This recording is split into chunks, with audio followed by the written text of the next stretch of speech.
उत्तर प्रदेश की सबसे ज्यादा चर्चित 69,000 सहायक शिक्षक भर्ती एक बार फिर से सुर्खियों में है। इस बार वजह है सुप्रीम कोर्ट में योगी सरकार की ओर से दाखिल किया गया हलफनामा। सरकार ने साफ कर दिया है कि 2020 में नियुक्त 67,867 शिक्षकों की नौकरी नहीं जाएगी। अगर इलाहाबाद हाईकोर्ट के आदेश के मुताबिक नई मेरिट लिस्ट में कुछ नए अभ्यर्थी पात्र पाए जाते हैं तो उन्हें खाली पदों पर नियुक्ति दी जाएगी। सोमवार को उत्तर प्रदेश ने सुप्रीम कोर्ट में हलफनामा दाखिल किया। उत्तर प्रदेश सरकार ने कहा कि 2020 में नियुक्त 67,867 सहायक शिक्षकों की नियुक्तियां सुरक्षित रहेंगी, उन्हें हटाया नहीं जाएगा। सरकार का कहना है कि यदि इलाहाबाद हाईकोर्ट के आदेश के अनुसार कुछ ऐसे नए अभ्यर्थी जुड़ते हैं तो उन्हें भी खाली पदों पर नियुक्त किया जाएगा, उन्हें एडजस्ट किया जाएगा। सरकार ने यह भी कह दिया कि ये व्यवस्था केवल 69,000 शिक्षक भर्ती तक सीमित रहेगी। इसे भविष्य की किसी अन्य भर्ती के लिए मिसाल या नजीर नहीं माना जाएगा। सरकार ने कोर्ट को बताया कि करीब 9,000 ऐसे अभ्यर्थी हैं जिन्होंने अपनी पात्रता का दावा करते हुए सुप्रीम कोर्ट का दरवाजा खटखटाया था और नियम अनुसार पात्र पाए जाने पर उन्हें नियुक्ति दी जाएगी। अब क्योंकि इस मामले में बहुत प्रदर्शन हुए हैं, बहुत दिनों से ये पूरा मामला चला आ रहा था और कहीं ना कहीं ये सरकार के लिए इतनी बड़ी चुनौती थी कि अगर इस मामले को लेकर सरकार कोई कदम नहीं उठाती तो आगे आने वाले विधानसभा चुनावों में सरकार को इसका खामियाजा भुगतना पड़ सकता, क्योंककि 69,000 ये जो शिक्षक थे और इनसे जुड़े जो लोग थे वो कहीं ना कहीं सरकार को वोट नहीं देते। लेकिन अब इसमें ये एक अच्छी खबर है उन 69,000 शिक्षकों के लिए, क्योंकि लगातार वो प्रदर्शन कर रहे थे, लगातार ये मांग कर रहे थे, तो उनकी तो नौकरी नहीं जाएगी और बल्कि कई ऐसे अभ्यर्थी जो हैं जो वाकई पात्र होते हैं, वाकई वो योग्य होते हैं, तो उन्हें भी एडजस्ट किया जाएगा। और भी सुनिए कि क्या कुछ कहा है और क्या कुछ हुआ है इस पूरे मामले को लेकर, जिससे एक बड़ी राहत की खबर है ये। अब ये मामला कहाँ से शुरू हुआ था, क्यों ये पूरा मामला इतना विवादों में रहा और इतनी सुर्खियों में रहा और अब जाकर इसमें कुछ राहत की खबर है, क्योंकि 69,000 सहायक शिक्षक भर्ती जो मामला था, इसका जो नोटिफिकेशन था वो 2018 में जारी हुआ था। इसके बाद 6 जनवरी 2019 को शिक्षक भर्ती परीक्षा यानी कि ATRE 2019 आयोजित की गई।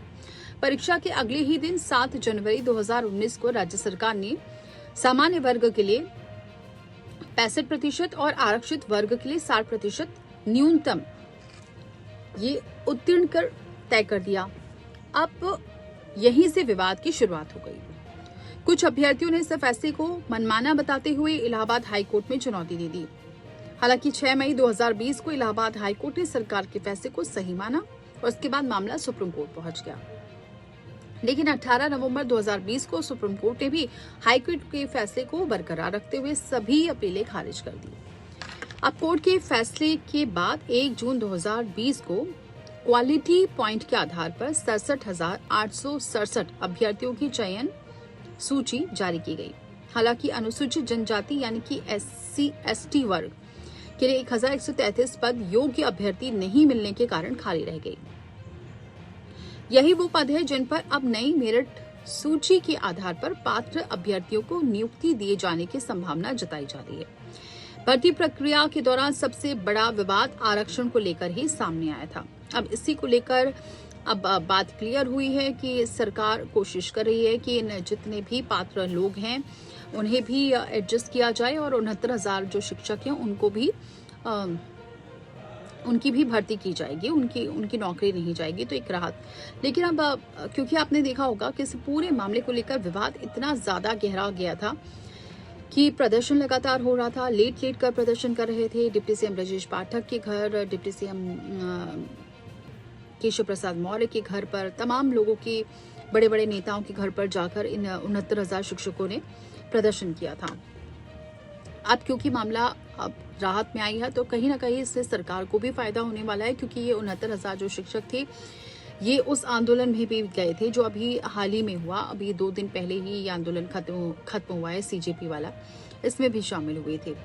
और अगर ये फैसला, ये हलफनामा सुप्रीम कोर्ट में दाखिल नहीं करती सरकार तो कहीं ना कहीं ये गले की फांस बन सकता था विधानसभा चुनाव के लिए, क्योंकि ये शिक्षक एक बड़े वोटर्स हैं, क्योंकि युवा बहुत संख्या में हैं और बहुत संख्या में ये शिक्षित वर्ग हैं जो सरकार को वोट करता रहा है। ऐसे में सरकार भी नहीं चाहती थी कि कहीं से भी उनका वोट खिसके।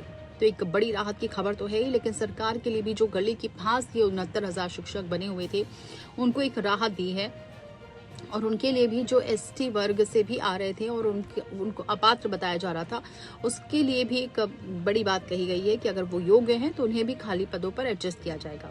लेकिन ये कब तक एडजस्टमेंट होती है, कब तक इनकी नियुक्ति होती है, कब तक ये वाकई काम पर आ पाते हैं, ये तमाम चीज़ें भी अभी भी अधर में हैं, क्योंकि अभी मामला कोर्ट में ही है और इसको हलफनामा अभी दाखिल किया गया है। इस पर आगे क्या होता है, ये देखने वाली बात होगी।